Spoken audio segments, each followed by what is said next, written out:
Hi friends, this is Vinson. நம்ம சேனலுக்கு உங்களை அன்புடன் வரவேற்கிறேன். நம்ம சேனல் வந்து பார்த்திங்கன்னா உங்களோட கெரியரை செட் பண்ணுறதுக்காக தான் டிஎன்ஏயு கவுன்சில் சொந்தமாக நிறைய வீடியோஸ் வந்து உங்களுக்கு நம்ம கொடுத்துருக்கோம். கண்டிப்பாக நம்ம சேனலை ஃபாலோ பண்ணுங்கள். மறக்காமல் உங்கள் ஃப்ரெண்ட்ஸுக்கும் மேக்ஸிமம் நம்ம சேனலை பற்றி சொல்லுங்கள். அது மட்டும் இல்லாமல் நம்ம சேனலோட வாட்ஸ்அப் குரூப்பில் கண்டிப்பாக ஜாயின் பண்ணுங்கள். உங்களுக்கு அட்மிஷன் ஹெல்ப் வேணும் அப்படின்னா எப்போ வேணாலும் நீங்கள் நம்மளே தொடர்பு கொள்ளலாம். நாம் உங்களுக்கு ஹெல்ப் பண்ணுறதுக்கு ரெடியாக இருக்கிறோம். ஓகே ஃப்ரெண்ட்ஸ், அதாவது நேற்றையிலேருந்து வந்து பார்த்திங்க அப்படின்னா நாங்கள் வந்து அண்ணாமலை யூனிவர்சிட்டிக்கு நாங்கள் போகலாமா வேணாமா அப்படிங்கிற கான்வர்சேஷன் வந்து பார்த்திங்கன்னா பயங்கரமாக போயிட்டே இருக்குது. சரியா? அது மட்டும் இல்லாமல் நமக்கு வந்து நிறையா வந்து வேக்கன்சி லிஸ்ட் வேறு என்னாச்சு பார்த்தா வெளியிட்டிருக்காங்க. அது மட்டும் இல்லாமல் நம்ம கையில் ஏற்கனவே பிஎஸ்சி அக்ரிகல்ச்சர் சீட் வந்து ஒரு காலேஜில் இருக்குது.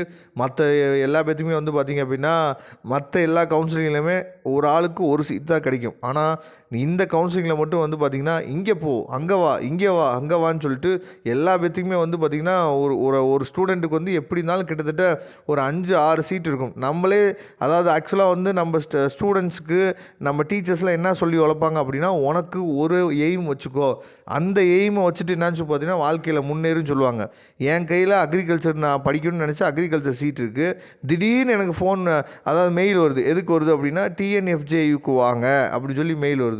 அப்போ ஃபிஷரி படிக்க போகலாமா, உடனே நம்ம ஆள் எல்லாருன்னு பார்த்தீங்கன்னா மைண்டு ஃபுல்லாக மாறுது. அதுக்கப்புறம் வந்து பார்த்திங்கன்னா பிடெக்லேருந்து ஒரு மெயில் வந்திருக்கும், உங்களுக்கு பிடெக் கிடச்சிருக்கு, உடனே நான் பிடெக் படிக்க போகலாமா அப்படின்னு சொல்லி மைண்டு மாறுது. சரியா? அதனால் தயவுசெய்து ஒரு எய்ம் நீங்கள் வச்சுருக்கீங்க, அந்த எய்மை நோக்கி நீங்கள் தயவு செய்து போங்க. கவர்மெண்ட்டு தான், அதாவது டிஎன்ஏயூவில் வந்து பார்த்திங்க அப்படின்னா எல்லா கவுன்சிலிங்கும் ஒன்றா போட்டு குழப்பி எடுத்து அவங்க இப்படி பண்ணுறாங்க அப்படிங்கிற காரணத்துக்காக நீங்கள் உங்கள் எய்மெல்லாம் மாற்றாதீங்க. ஒரு உண்மையை நான் சொல்லணும். சரியா? ஒரு உண்மை என்ன அப்படின்னு சொல்லி பார்த்தீங்கன்னா, நீங்கள் எங்கே அக்ரிகல்ச்சர் படித்தாலும் சரி, இல்லை எங்கே நீங்கள் ஃபிஷரி நீங்கள் படித்தாலும் சரி, நல்ல ஒரு விஷயம் நீங்கள் தெரிஞ்சுங்க. கவர்மெண்ட் ஜாப் போனால் மட்டும்தான் நீங்கள் வந்து நல்லபடியாக ஏர்ன் பண்ண முடியும். மற்றபடி வந்து பார்த்திங்க அப்படின்னா நீங்கள் அக்ரிகல்ச்சர் படிச்சுட்டு இல்லை ஃபிஷரி படிச்சுட்டு ப்ரைவேட்டில் நீங்கள் வேலைக்கு போனீங்க அப்படின்னா 20,000 30,000 தான் சேலரி வந்து உங்களுக்கு கிடைக்கும். சரியா?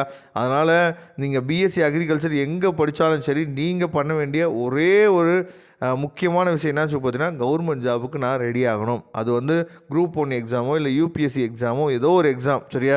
ஆனால் நான் கவர்மெண்ட் எக்ஸாமுக்கு நான் ப்ரிப்பேர் ஆகணும் அப்படிங்கிற எய்மோடு நீங்கள் படிக்கிறதுக்கு தயாரானீங்க அப்படின்னா மட்டும்தான் நீங்கள் அச்சீவ் பண்ண முடியும்.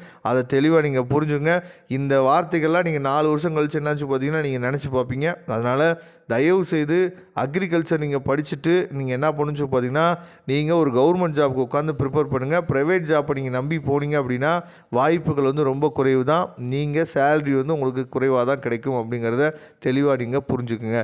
Okay friends, thank you. நம்ம நெக்ஸ்ட் வீடியோவில் பார்க்கலாம். அட்மிஷன் வேணும் அப்படின்னா எப்போ வேணாலும் நீங்கள் நம்மளை தொடர்பு கொள்ளலாம். தேங்க்யூ.